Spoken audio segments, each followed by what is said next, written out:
तो दोस्तों प्रोग्राम शुरू कर चुका हूँ।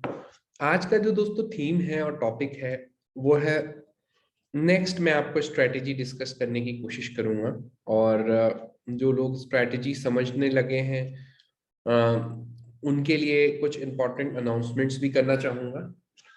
तो निफ्टी और बैंक निफ्टी की स्ट्रेटेजी ऑप्शन में हम लोग एक एक डिस्कस कर रहे हैं और ये जो सीरीज चल रहा है बहुत दिनों से चल रहा है, तो उम्मीद कर रहा हूं आप तक हर बात हर विचार सुलभता से पहुंचाने का प्रयास किया गया है। दोस्तों हमारे पास अभी सिंथेटिक कॉल स्ट्रेटेजी आज डिस्कस करने की आवश्यकता है। ये जो स्ट्रेटेजी है ये हम लोग फ्यूचर और ऑप्शन दोनों के मिक्सचर वाले ट्रेड में करते हैं। तो अगर आपके पास थोड़ा सा समय है और तो इस स्ट्रेटेजी को आप बहुत इंपॉर्टेंटली ऑब्जर्व करें। यहाँ पे आपका कुछ फायदा है, नुकसान है सच कुछ ज्यादा नहीं है, फायदा ही फायदा। फायदा पहला आपको मैं बता देता हूँ, सिंथेटिक कॉल स्ट्रेटेजी में आपका सबसे पहला बेनिफिट क्या होगा कि यहाँ पे हम लोग पुट ऑप्शन और फ्यूचर का एक तगड़ा कॉम्बिनेशन बिठाएंगे और उस कॉम्बिनेशन के थ्रू हम लोग एक कॉन्ट्रैक्ट बनाएंगे और उस कॉन्ट्रैक्ट के माध्यम से हम लोग काम करने की चेष्टा करेंगे। तो मैं उम्मीद कर पा रहा हूं कि आप तक आवाज पहुंच रही होगी। तो आज की दोस्तों सेशन की शुरुआत हो चुकी है। आज हम लोग जो दोस्तों डिस्कशन करने वाले हैं स्ट्रेटेजी, आप देख सकते हैं आपके पास अगर ये पीडीएफ होगी तो ये आप एक बार ओपन कर लेना, पेज नंबर 8 में है। और आज की जो स्ट्रेटेजी है दोस्तों बुलिश स्ट्रेटेजी है।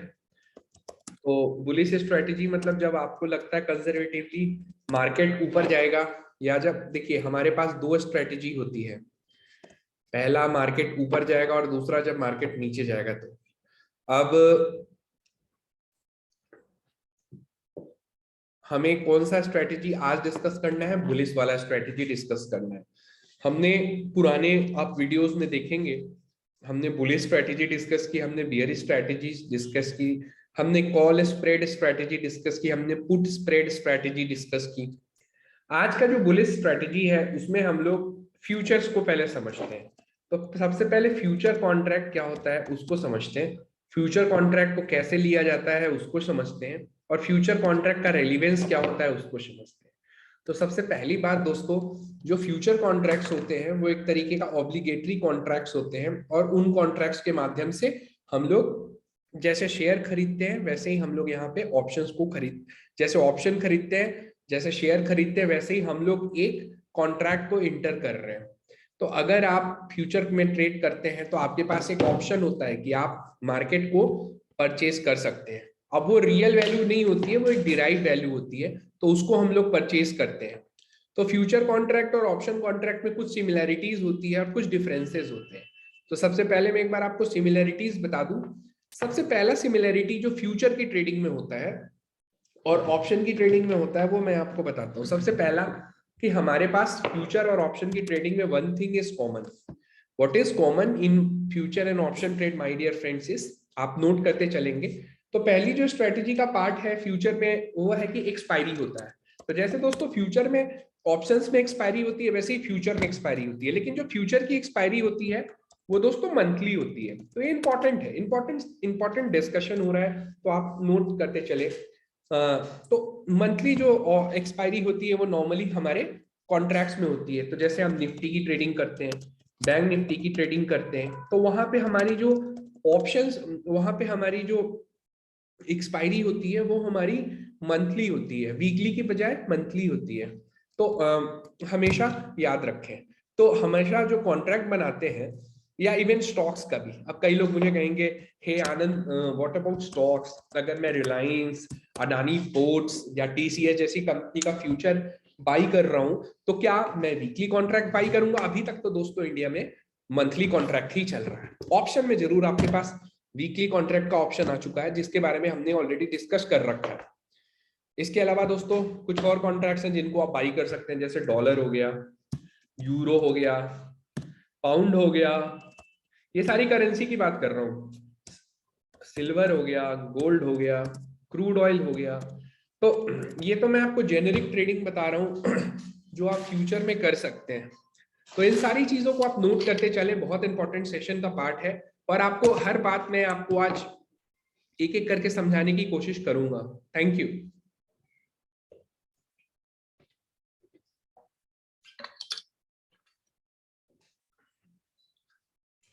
दूसरी चीज दोस्तों जो मैं आपको समझाने की चेष्टा करूंगा वो ये है कि जो फ्यूचर के कॉन्ट्रैक्ट्स होते हैं और ऑप्शन में क्या डिफरेंस होता है। तो सबसे पहले ऑप्शन का जो गेम होता है, ऑप्शन के गेम में क्या होता है, हम प्रीमियम पे करते हैं, प्रीमियम का खेल होता है। प्रीमियम या तो आप पे करते हैं या आप प्रीमियम रिसीव करते हैं, यही दो चीज तो करते हैं और तो कुछ करते नहीं है। वो आपकी जो इनकम होती है वो प्रीमियम के फॉर्म्स में कैलकुलेट होती है, लेकिन जो फ्यूचर की ट्रेडिंग होती है उसका जो कैलकुलेशन होता है वो होता है आपको, फ्यूचर के ट्रेड्स का कैलकुलेशन कहां से होता है, वो होता है on the basis of contract size. तो कॉन्ट्रैक्ट का साइज आपको मैंने पहले भी बता रखा है, आपने वीडियो नहीं देखा होगा तो पुराना वीडियो फिर से देख लें। उसमें ना हर कंपनी का लॉट साइज होता है। अभी अप्रोक्सीमेटली 194 प्लस 2 अभी पिछले महीने इस महीने की कॉन्ट्रैक्ट आई है, तो ऑलमोस्ट 196 कंपनीज है जिनका कॉन्ट्रैक्ट आप खरीद या बेच सकते हैं। मतलब इतने कंपनीज अभी फ्यूचर एंड ऑप्शन की लिस्ट में। अब आप बोलेंगे कि मेरे को यूको बैंक का खरीदना है, मैं एक एग्जांपल दे रहा हूँ, या मुझे अडानी ग्रीन का खरीदना है, फ्यूचर ऑप्शन नहीं है क्योंकि उसकी अभी तक फ्यूचर। आप मुझे डीमार्ट का खरीदना है, नहीं है, बिकॉज फ्यूचर एंड ऑप्शन का कुछ क्राइटेरिया है और कुछ जनरल स्पेसिफिकेशन है। तो हमेशा याद रखें, फ्यूचर एंड ऑप्शन की ट्रेडिंग करने से पहले आप वो सुनिश्चित कर ले कि वो शेयर फ्यूचर एंड ऑप्शन में लिस्टेड है कि नहीं। दूसरी बात दोस्तों, तो जो हमारा फ्यूचर का जो कॉन्ट्रैक्ट है उसकी एक्सपायरी कब होती है। अब आप सबके मन में सवाल आ रहा होगा, ये तो कॉन्ट्रैक्ट साइज हो गया जिसको हम लोग लॉट साइज भी बोलते हैं। लॉट साइज मतलब दोस्तों हम मिनिमम कितना लॉट खरीद सकते हैं। जैसे कल मैंने आपको बताया था हम शेयर में मिनिमम एक शेयर खरीदते हैं, वैसे हम लोग मिनिमम एक लॉट खरीदते हैं, 1 लॉट। ये बात हमेशा अपने माइंड में आप नोट करके रखें और आपके लिए बहुत इंपॉर्टेंट हो जाता है। मतलब you should minimum buy 1 lot. What I'm trying to tell you is, if you're trying to buy only 1 lot, then this is really important to be understand that you can either buy 1 lot and you can either say sell 1 lot also. तो आपके मन में जो दुविधाएं हैं उसको एकदम importantly note करते चले। दूसरी बात दोस्तों, अगर आप सेल करते हैं या आप बाई करते हैं, दोनों केस में आपको क्या करना होता है, मिनिमम 1 लॉट। तो आपको क्या करना पड़ता है फ्यूचर में, you have to deploy margin money. यहाँ पे आप प्रीमियम नहीं पे कर रहे हैं, यहाँ पे आपको मार्जिन मनी पे करना होता है। जैसे कि सपोज मुझे बैंक निफ्टी खरीदने के लिए 1,20,000 रुपए का मार्जिन चाहिए, मैं एक रफ कैलकुलेशन दे रहा हूँ। तो अगर आपके पास 1,00,000 रुपए 1,20,000 रुपए है तो आप मार्जिन मनी पे करके एक लॉट उठा सकते हैं। तो always remember this thing in life. अगर आप फ्यूचर की ट्रेडिंग कर रहे हैं तो आपके पास हमेशा ऑप्शन होता है एक लॉट खरीदने का या एक लॉट बेचने का भी। शेयर मार्केट और फ्यूचर ऑप्शन मार्केट में प्राइमरी डिफरेंस अगर आप पूछेंगे तो फ्यूचर के ट्रेड को आप हमेशा खरीद भी सकते हैं और बेच भी सकते हैं। ये हमेशा पॉइंट नोट कीजिएगा।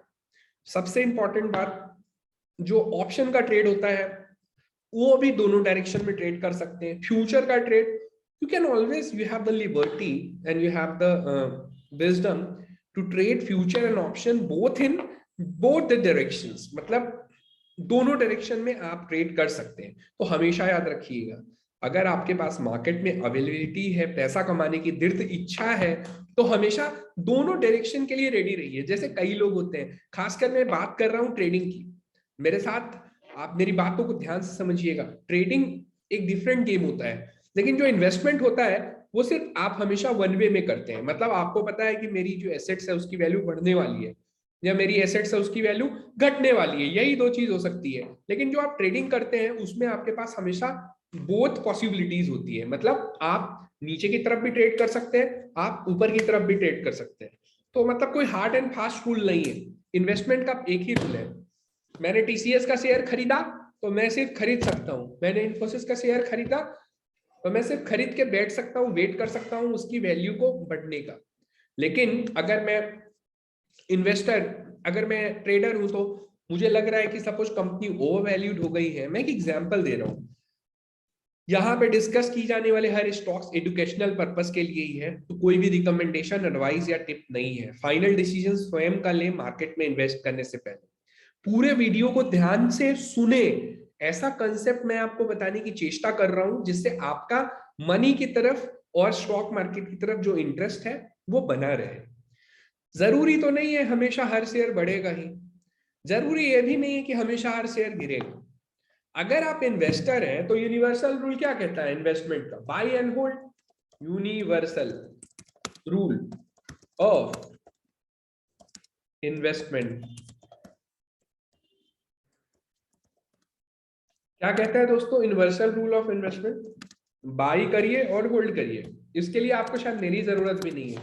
मैंने आपको कोई अच्छा शेयर बता दिया हो, जैसे आपको बताया था मैंने, कोई भी शेयर, जिलेट का रिजल्ट आया या IFB इंडस्ट्रीज ले लीजिए, अच्छी अच्छी कंपनीज जो कि अभी बहुत डिस्काउंटेड वैल्यूएशंस पे अवेलेबल हैं, वैसी कंपनीज की मैं बात कर रहा हूँ।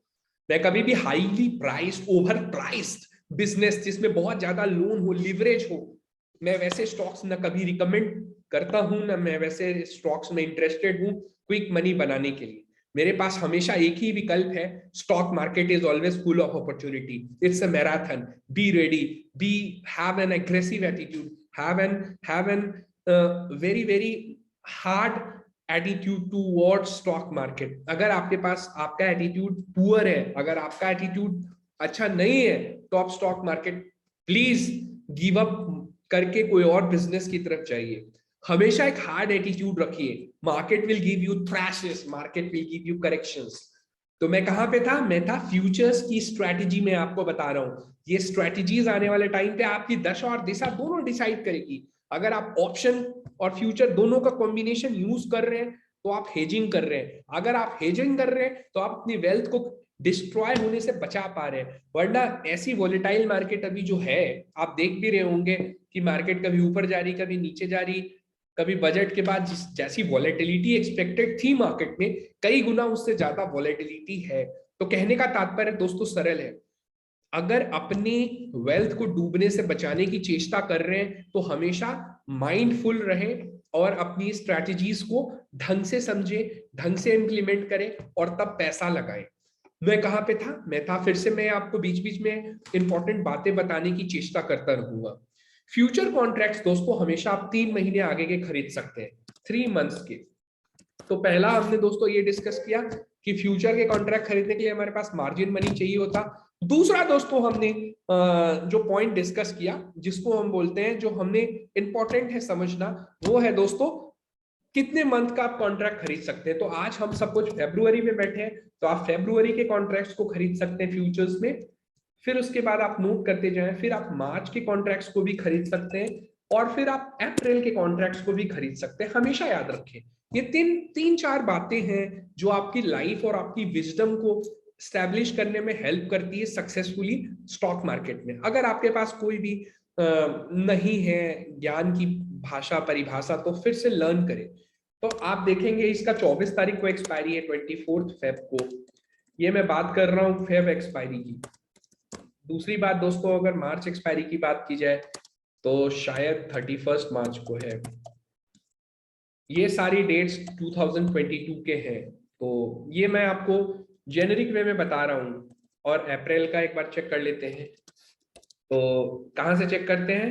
Simply go to the NS India website and just click nsindia.com, select here Nifty and just try to see the derivative positions and just go here index future and index future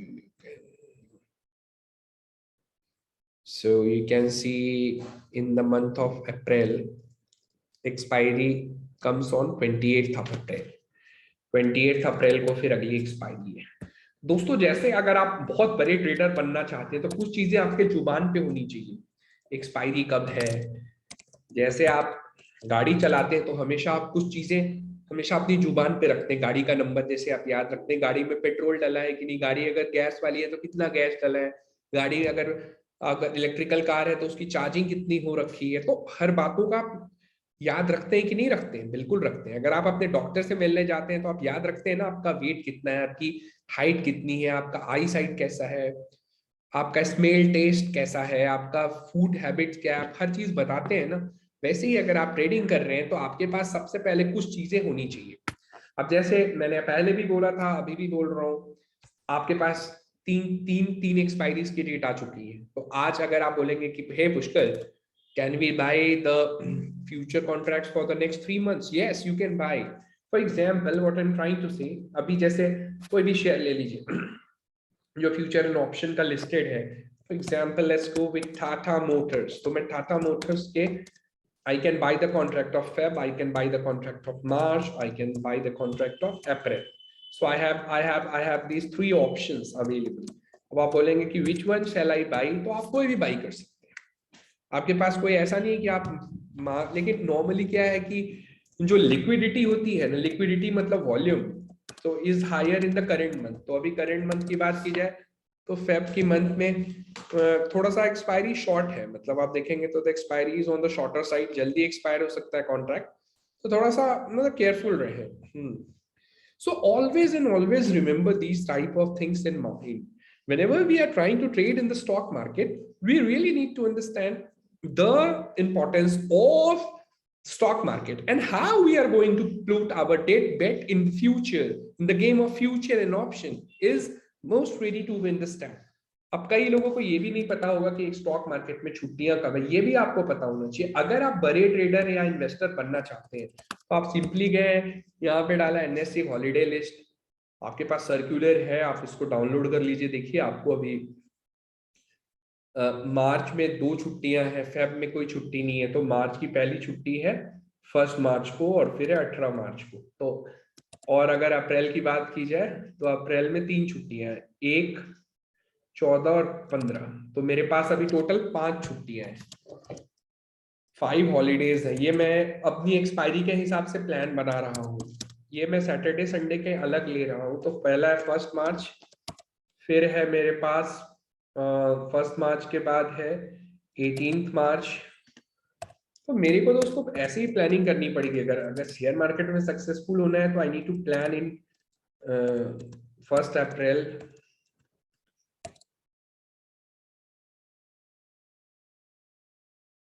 14 April और 15 अप्रैल, 2 दिन छुट्टी है, 14 and 15। 14 अप्रैल, 15 अप्रैल। तो कहने का महीना दोस्त मतलब क्या है दोस्तों, अब मेरे पास ये ब्लूप्रिंट है कि मुझे एटलीस्ट फेब में 9 छुट्टी है। तो ट्रेडर को हर बात पता होनी चाहिए। अगर आप ट्रेडिंग कर रहे हैं तो आप 2 चीज हमेशा अपनी लाइफ में 2 चीजों को लगा रहे हैं, पहला टाइम और दूसरा मनी। तो मैं हमेशा टाइम की वैल्यू पहले देता हूँ, बिकॉज देखिए पैसा आप कमा सकते हैं, गवा भी सकते हैं, लेकिन टाइम जो चला गया सो चला गया। बहुत ही सिंपल सी बात है। तो first thing which we are deploying is our time and second thing which we are deploying is money. तो बहुत ही सावधान रहें, परेशान मत हो। मार्केट में बहुत आपको विजडम और नॉलेज मिलने जा रहा है, लेकिन अपने नॉलेज को हमेशा बढ़ाने के लिए जुड़े रहें और सीखते रहें। तो हमेशा सबसे पहला अभी इस मंथ की अगर आप फ्यूचर की पोजीशन की बात करें तो हमने 3 चीजें सीखी। 24 फरवरी इज द एक्सपायरी। अब दोस्तों कैलेंडर खोल के ये देखने की चेष्टा करें कि आज के दिन और जो एक्सपायरी होने वाली है उसमें कितने दिन का गैप है। तो ये छोटी छोटी बातें दोस्तों बहुत लेकिन मार्केट में इंपॉर्टेंट होती हैं। अगर आप सीखना चाहते हैं तो एक बार कैलेंडर देख के आपको बताने की कोशिश कर रहा हूँ। तो मेरे पास कितने दिन रह गए? 4, एक सेकंड, 4 दिन यहाँ पे, 5, 10, 4, मेरे पास मुश्किल से 2, 10, 12, 12 और 4, 16। मतलब मुझे अब सिर्फ 16 वर्किंग डेज है, याद रखिएगा 16 वर्किंग डेज हैं जो बचे हैं फेब महीने में, जिस दिन ट्रेडिंग होगी इंडिया में। सॉरी, तो मैं अगर ट्रेडर हूं तो मेरे माइंड में ये सब चीजें मेरे डेस्क पे होनी चाहिए, मेरे माइंड में हमेशा होनी चाहिए। छुट्टी कब है, क्योंकि कई बार क्या होता है ना, हम छोटी छोटी बातों को भूल जाते हैं और बड़े ट्रेड लेके फंस जाते हैं। तो अगर आपके पास रिस्क एपेटाइट है तो आप फरवरी के कॉन्ट्रैक्ट्स में ट्रेड करें, अन्यथा आप मार्च में भी जा सकते हैं। कम से कम आपके पास मार्च में टाइम ज्यादा है। मैं फिर से बोलूंगा, मार्च का टाइम ज्यादा है तो आप मार्च के कॉन्ट्रैक्ट्स में भी ट्रेड कर सकते हैं। तो ये तो था दोस्तों फ्यूचर की ट्रेडिंग का बेसिक्स और ट्रेडिंग का बेसिक्स, अगर आप फ्यूचर के माध्यम से मार्केट में इन्वेस्ट करना चाहते हैं या ट्रेड करना चाहते हैं। अब आपके मन में एक सवाल आ रहा होगा कि ये जो स्ट्रेटजी है पुष्कर, इसके बारे में थोड़ा और प्रकाश डालें। तो मैं आपको कुछ स्ट्रेटजी का फुल एंड फाइनल बताता हूँ। अगर मार्केट बहुत कंस्ट्रक्टिवली बुलिश लग रहा है तो हम क्या कर सकते हैं कि मैं आपको पहले ही बोल रहा हूँ, यहाँ पे हम क्या करते हैं, एक फ्यूचर बाई कर लेते हैं। मतलब हम एक लॉट फ्यूचर बाई कर लेते हैं और वहां पे हम लोग उसके साथ उसको हेज करने के लिए एक पुट ऑप्शन बाई कर लेते हैं, पुटी बाई कर लेते हैं। ये जो दो है ना फ्यूचर, हम लोग कॉन्ट्रैक्ट बाई करते हैं। These are the contracts which we will buy and we will try to hedge by buying a put option. So these are the most luckily thing which we wanted to share. अब आप बोलेंगे कि मैं कौन सा P by कर सकता हूँ। पी बाई करने का मतलब क्या है कि सपोज मुझे लग रहा है ऐसे निफ्टी ऊपर जाएगा, लेकिन मैं क्या अनलिमिटेड रिस्क नहीं लेना चाहता हूँ। तो अगर मैं अनलिमिटेड रिस्क नहीं लेना चाहता हूं और अगर मैं पी बाई करना चाहता हूं तो मैं क्या करूंगा, मैंने एक लॉट फ्यूचर खरीदा और उसके साथ मैंने पुट ऑप्शन ले लिया। फॉर एग्जांपल अगर मार्केट नन स्टॉप गिरने लगेगी तो क्या होगा, मेरा पुट ऑप्शन का प्रीमियम बढ़ने लगेगा, मेरा पुट ऑप्शन का प्रीमियम नन स्टॉप बढ़ने लगेगा और मेरा जो फ्यूचर ले रखा है उसकी वैल्यू गिरने लगेगी। अब आप बोलेंगे क्या इससे मैं 100% बच सकता हूं इस स्ट्रेटेजी से? Answer is no. आप 100% तो सेफ नहीं है, but still you are safer, and you are safer than whatever we can call it in a very good way. आपको सेफ्टी नेट हमेशा पहन के चलना है। जैसे आप समुंदर में जाते हैं तो आप अपने कभी अगर स्काई डीप वाटर डाइविंग किया होगा पानी में, तो आपने हमेशा ऑक्सीजन सिलेंडर कैरी किया होगा। या आप अगर स्काई डाइविंग करते हैं तो आपके पास एक पैराशूट होता है। वैसे ही अगर हम लोग शेयर मार्केट में काम करते हैं तो हमेशा एक सेफ्टी नेट लेके चले। अगर आप सेफ्टी नेट नहीं चलना चाहते तो ये शायद सेशन या ये प्रोग्राम आपके लिए है ही नहीं। आप प्लीज ये प्रोग्राम डिस्कनेक्ट करके आप कुछ और इंजॉयमेंट कीजिए। लेकिन अगर आप मार्केट में वेल्थ क्रिएशन ना भी कर पा रहे हैं लेकिन अपने वेल्थ को एक बार में खोने से बचाना चाहते हैं, तो हो सकता है ये जो सेशन, ये जो प्रोग्राम है आपको कुछ इनलाइटमेंट जरूर दे सकता है। अब एक एग्जांपल देता हूं दोस्तों। अब आप बोलेंगे कि पुष्कर मुझे बता कैसे क्या हो रहा है। तो देखिए, अगर आप डेरिवेटिव्स की बात करते हैं तो मैं आपके सामने डेरिवेटिव्स का एक फ्यूचर का प्राइस ले लेता हूँ, ठीक है।